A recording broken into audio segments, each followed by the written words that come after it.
इज्जतिए बरान हो।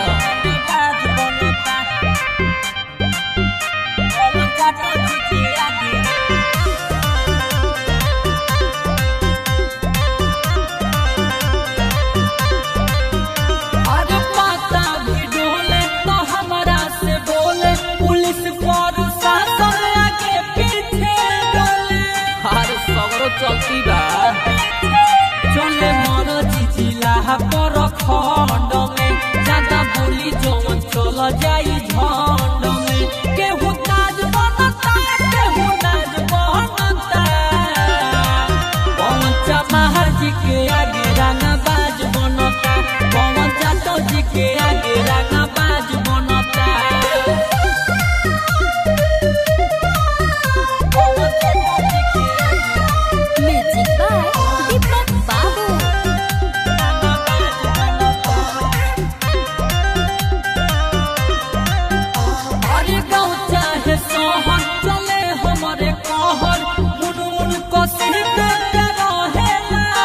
सगरो लहर बा रहे सगरो सुजीत के